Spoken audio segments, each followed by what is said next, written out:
So good afternoon, everybody. Thank you for coming to this press conference of the Troika. A hard copy of today's press release is available in the room, and their copies will be also emailed to the news desks around now as well.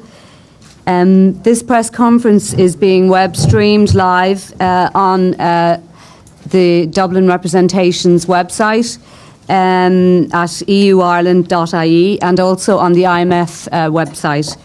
So I'd like to introduce our three speakers, the three mission chiefs of the three institutions in the Troika. On my left, I have Klaus Mazuk, who is head of EU countries division at the European Central Bank. Next to him is István Eszeke, director at the European Commission, who's responsible for Ireland. And last but not least, on my left is Craig Beaumont, who is the mission chief for Ireland at the IMF. So without further ado, I'd like to invite István to make a statement on behalf of the Troika. Thank you, Barbara, and good afternoon, ladies and gentlemen. Thank you for coming here and spending your time with us. We had a series of meetings with the authorities, political parties, social partners, and NGOs, so a wide range of stakeholders. And at the end of the mission, the Troika team assessment is that the program is on track, but challenges remain, and continued steadfast implementation of the agreed reforms and measures is key to success. Program implementation remains strong. This is a program with a stable and sound design in which agreed measures are fully implemented and targets are met despite a difficult external environment. The Irish economy has returned to growth past year in 2011, reaching around 1%, and it's expected to continue to grow in 2012, albeit at a slower rate or pace than we predicted before, some 0.5%. Despite the weaker than expected domestic demand, the fiscal deficit target was met, actually well within the program target. We have the deficit brought down to about 10% of GDP, compared with the 10.6% program target. Strong revenue administration and firm expenditure management control helped the government to establish a strong track record in this area. The 2012 budget targets further consolidation of about 2.75% of GDP to lower the deficit to the program target of 8.6%. And our assessment is that despite of the lower than previously expected growth, we are on target to meet this. We are on track to meet this target. Major progress has been made with the strengthening and downsizing of the financial system. The two pillar banks managed to dispose close to 15 billion of predominantly foreign assets, and at a price that is better than assumed in the pillar exercise. Looking forward, the efforts will be made to address loan arrears and publish a legislation to modernize the personal insolvency framework. To support job creation, the reforms of the sectoral wage arrangements have been submitted to Parliament. This is a very important part of the program. And looking ahead, the emphasis will be in this area on strengthening the effectiveness of activation and training programs. Generally, job creation is an area where we need to do more, and we are working together with the government to find new ways of finding solutions and helping people to return to jobs. Finally, if the review is approved by the respective decision-making bodies, then the IMF will be in a position to release 3.2 billion euros, and the EU will be in a position, the EFSF, EFSM combined, and bilaterals, 6.5 billion euros. Thank you very much.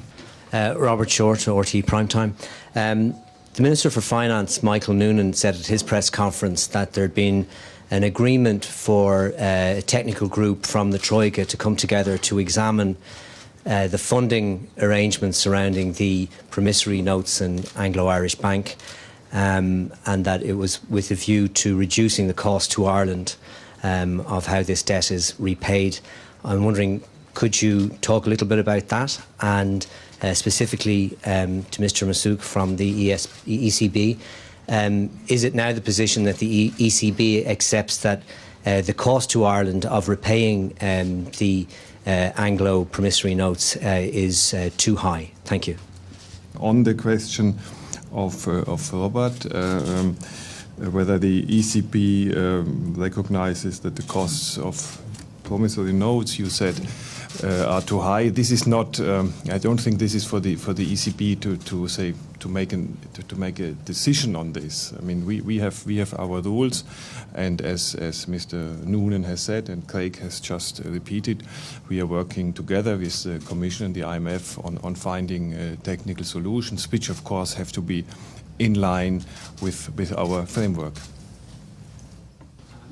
Klaus Manisch, did your taxi driver tell you how the Irish people are bewildered that we are required to pay unguaranteed bondholders billions of euros for debts that the Irish people have no relation to or no bearing with, primarily to bail out or to ensure the solvency of European banks? And if your taxi driver asked you that question, or if the taxi driver had asked you that question, what would have been your response? That's my first question. Well, can we take it? We take a couple together. Can you ask the second question? Well, my second question is a completely different issue, and I may have a follow-through if Mr. Masters doesn't answer the question in a way that would illuminate the taxi driver's understanding of all this. I would have a follow-through question. Right. Can I ask you then to pass the mic, and we'll come back to you for the second question? Yeah, well, if you don't mind, that's a way of breaking up the exchange, and I would prefer if it went this way. We have a tradition in Irish journalism that we pursue issues, and that when somebody doesn't ask a question, we follow through on it. And I hope that tradition will be respected on this occasion. So could you answer the question? Answer the question. Yeah. Mr. Vincent, I have answered a very similar question of you. I think it was 2 reviews ago, and can I address the question? Yes. I answered it. I would say I can understand that this is a difficult decision to be made by the government, and there's no doubt about it. But there are different aspects of the problem to be balanced against each other, and I can understand that the government came to the view that all in all the costs for the Irish people, for the stability of the banking system, for the confidence in the banking system of taking certain action in this respect, which you are mentioning, could likely have been much bigger than the benefits for the taxpayer, which of course would have been there. So the financial sector would have been affected, the confidence of the financial sector would have been negatively affected, and I can understand that there was a difficult decision, but that the decision was taken in this direction. Yeah, that doesn't address the issue. We are required to pay in respect of a defunct bank. There's no bearing on the welfare of the Irish people at all. We're required to pay in respect of this defunct bank billions on unguaranteed bonds in order to ensure the health of European banks. Now, what would you explain? How would you explain that situation to the taxi driver that you talked about earlier? I think I have addressed the question. No, you haven't addressed the question, because you've referred to the viability of the Irish financial institutions. This financial institution I'm talking about is defunct. It's over. It's finished. Now, why are the Irish people required, under threat from the ECB, why are the Irish people required to pay billions to unguaranteed bondholders under threat to the ECB? You didn't answer the question the last time, so maybe you'd answer it this time. No, there's Well, no- I nothing think to add. he doesn't have anything to add to what he's already said. Can we sorry, just a we minute. can't- we- This no, isn't we good. This can't- isn't good enough. Sorry, this isn't excuse good me. enough. You people are intervening in this society, causing huge damage by requiring us to make payments not for the benefit of anybody in Ireland, but for the benefit of European financial institutions. Now, could you explain why the Irish people are inflicted with this burden? Well, I think I have addressed the question. Eileen Brophy from UTV Radio. If I could just elaborate on that, what are your concerns for Ireland and meeting our targets for 2012? There are no, as Istvan said, there are no concerns. We all have the same view that under what we know currently, the targets are met. That the government has a strong ability and a strong willingness to meet the targets, and they have shown that they do it. You're happy with everything? One can always do better, but in terms of the conditions which are in the program, I think the government has done a good job. But let me just reiterate our strong commitment to listen to social partners, to NGOs, to everyone in this society.